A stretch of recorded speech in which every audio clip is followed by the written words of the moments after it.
Ngake kan Salindri coba bayangno. Ayo. Ini iki padha karo bersih desa ya, Mak. Wah, ngalang-aling bersih desa. Lah desa nang apa-apa nunut gone niken.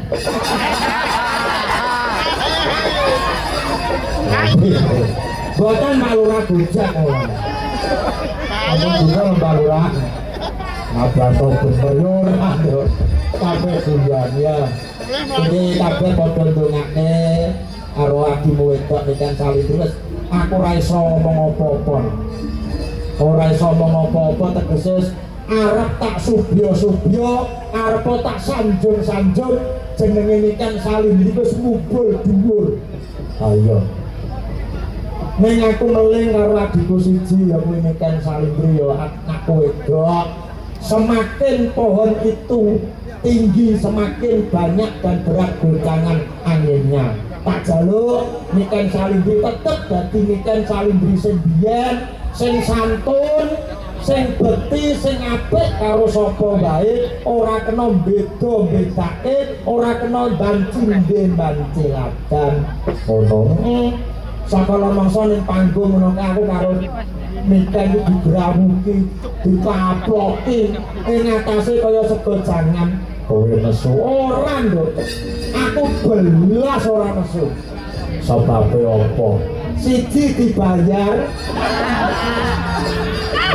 Loro jenenge wong ngomong, ya ta. Iki akeh netizen sing gaene komplain, sing gaene nikan ora duwe dur, nikan ora duwe ngene. Nikan kuwi lak ning panggung guyonane ya ngono kuwi, Nduk, karo awake dhewe. Ngono. Ibarate aku ngomong bocah. Bocah kuwi dimong saka mangsa nyakar, saka mangsa napuk, saka mangsa nguyuhi raine barang. Paripasane, heeh. Ngomong ya ngono to, Nduk. Iya. Ngomong dulang. Ngono kuwi kok dikira Bambang karo nikan grangsang. Ya enak sing ngono kuwi. Mbok tekan bledek aku ora duwe pikiran sing rena-rena karo nikan. Oh ngono. Lho, tenang kuwi, Nduk. Aku ki tau lho mangku nikan kok Bojonegoro sampai Kediri. Tenang mergo dhek iki mau numpak mobile. Geleme numpak elep kok. Ngono ya ya. Aku ora duwe rasa apa-apa, kejaba mung rasa tresna lan welas asih, Nok. Ngono. Iya. Aku mbiyen yo ngetutne pake kuwi suwi kok. Dadi apa lho piye to? Kowe yo murid tutuk. Lah apa ketibale iki? Zaman Pak Deklek. Iya. Mangane aku karo nikan wis wong yo padha wetone yo padha. Lho. Wetone padha. Mulane aku seneng langgar nikan weton-weton aku mesti mara mae nunut Pak Soleh. Timbang ragat. Heeh. Ya nduk ora usah kakean ngomong mergo iki bintang tamune akeh banget. Ya. Iki ngenake singgen sita-sita apa ora? Ya iya no. Ya iya, tak kenal maka tak tahu tak kampleng ora. Nggih, dipun tepangaken menika sinden wonten sisih tengen kula. Diasta niki jeng, diasta niki jeng. Nuwun sewu jeng. Menika pinaringan asma sinten? Nggih. Salam kenal nggih. Incis. Iya, saya berasal from Australia. Oh, iya. Sapa ngendi, Mak? Australia. Berarti kanguru tutu. Sapa kanguru nggih. Pinaringan asma Ayun Bati Zorname. Iya, saya is Dimas Salindri. Oh, iki to sing jenenge niken. Ya ampun, tepuk tangan Bapak Ibu ya. Kok lagero iki ngandel aku iki? Lagero iki. Salam kenal nggih Pak Dalan. Incis. Aksen nggih Pak Dalan. Incis. Mugi kemarin dan kunipun ampun dipotong bayarane nggih Pak Dalan. Bocah iki gendeng kok ya. Lah wong sing dibayar kene kok malah oh alah nduk ya.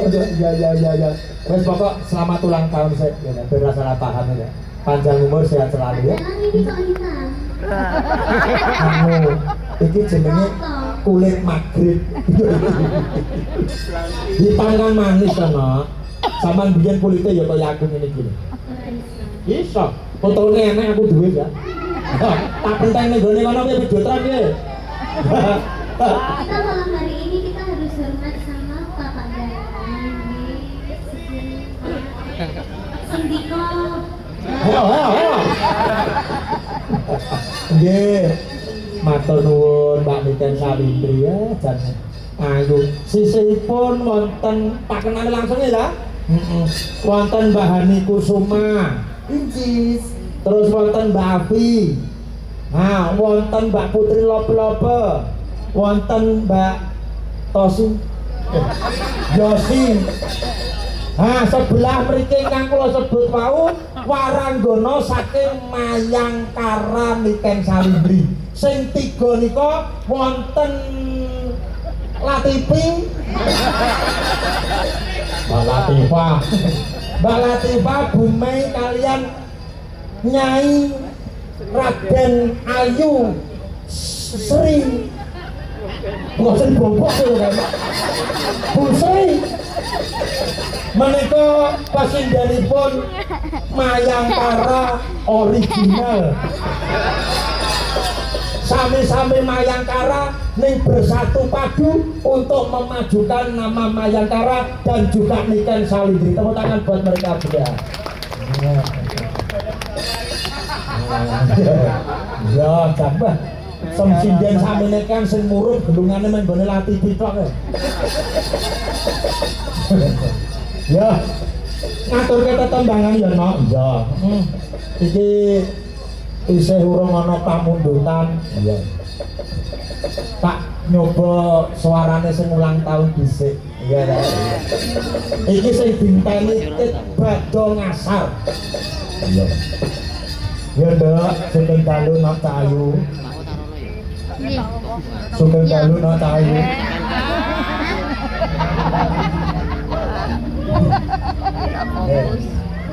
Melek. Sugeng dalu Cahayu. Jenengan kemujeng napa? Napa? Hani napa? Heh? Heeh. Muni seribu ya, tua pun ngono lho. Kan aja mbok pateni sing ulang tahun lho. Nggih. Iya, boten. Ya. Ngaturi tetembangan ya, Nak. Sing klasik-klasik dhisik. Wis apa kono manut mergo incis monggo. Kangen karo suarane sampeyan sing klasik, Nak. Oh iya. Kaya ngopo? Ya. Kaya ngopo?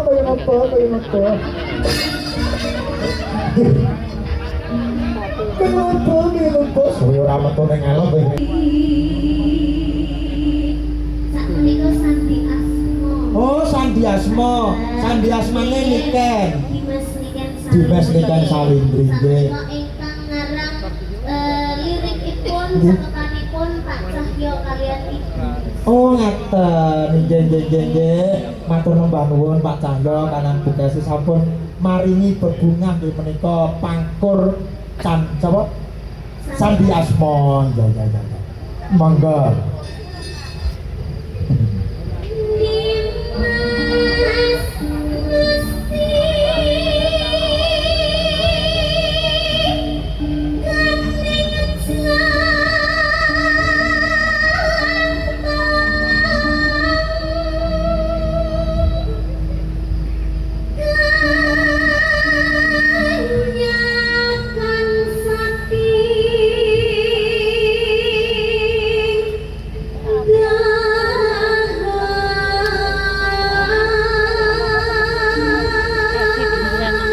Saking doho niku saking Kediri. Itu pawiyatan. Sawi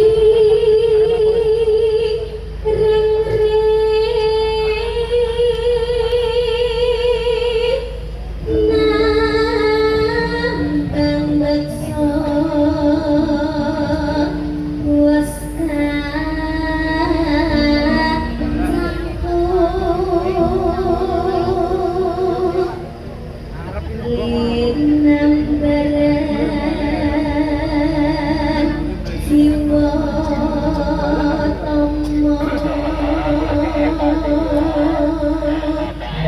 Oh. Dia sumanah mring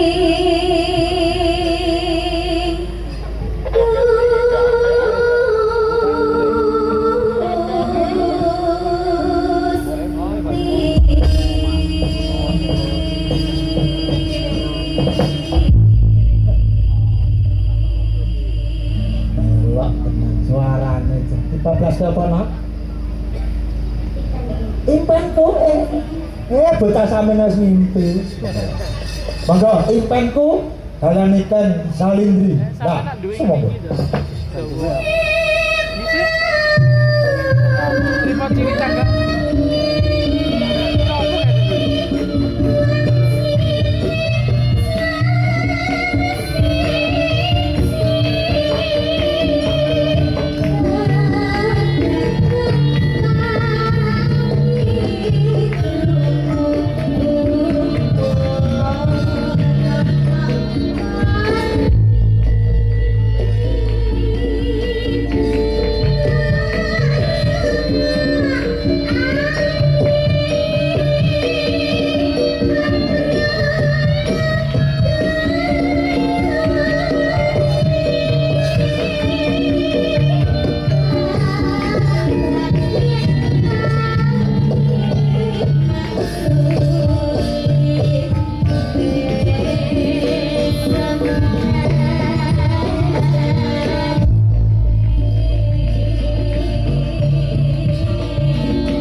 Bebas siap tenang.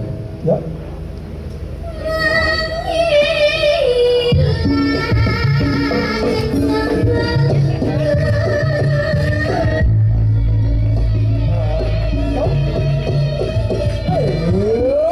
Siap bareng Bapak Ibu. Ya. Tak diacok nang. Colopot to kan ya. sakmenika sedayanipun sami guyub rukun nggih tak dalah. Incis, mergo ditanggapne wayang ya ta? Incis. Kula nggih matur sembah nuwun kagem Bapak RT, Pak Lurah, Bapak-bapak tamu, Bapak RW, Pak Yombek.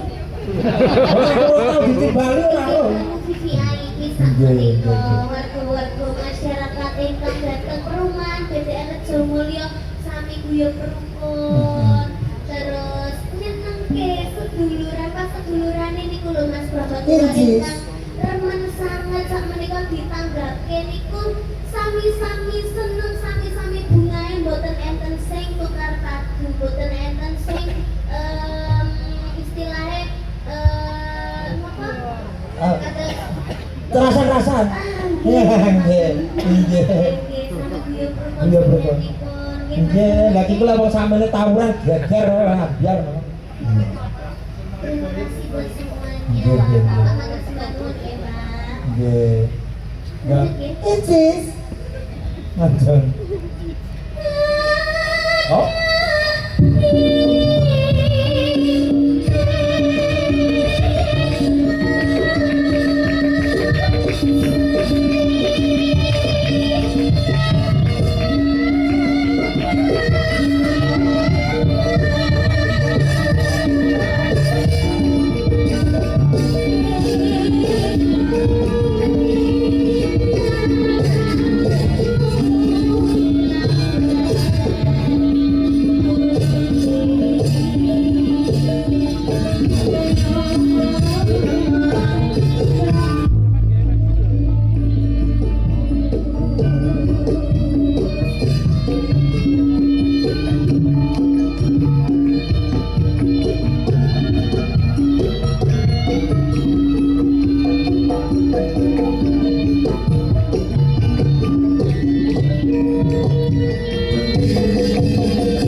Kicau mania.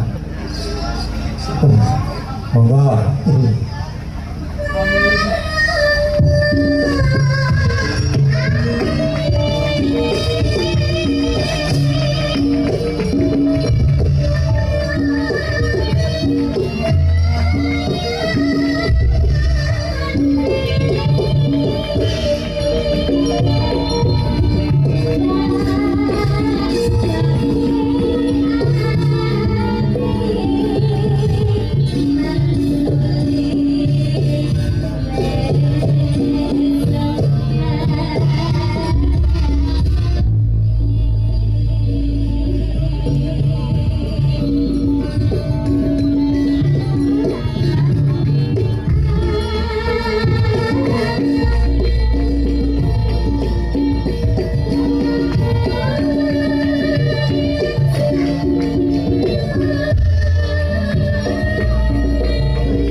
Ngantuk ya nak, incis.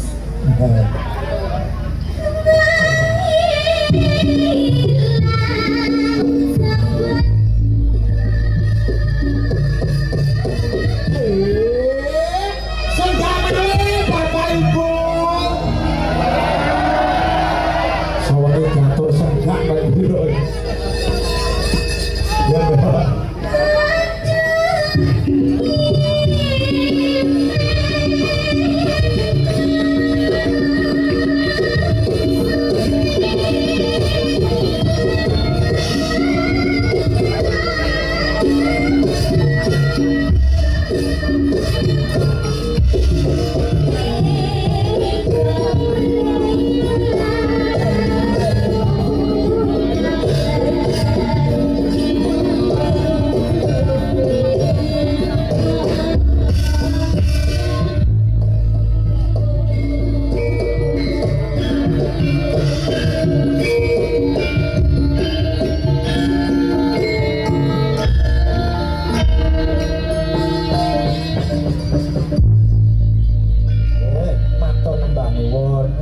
Suarane diwet-wet yo nok, dijaga kesehatane. Mergo akeh sing ngersake sampeyan ya kuwi lumantar tetembangan mboyo. Nduk anakku limbuk bocah ayu piye yo. Ben iki awake dhewe ora ijen ngono. Ben iki anggone ulang tahun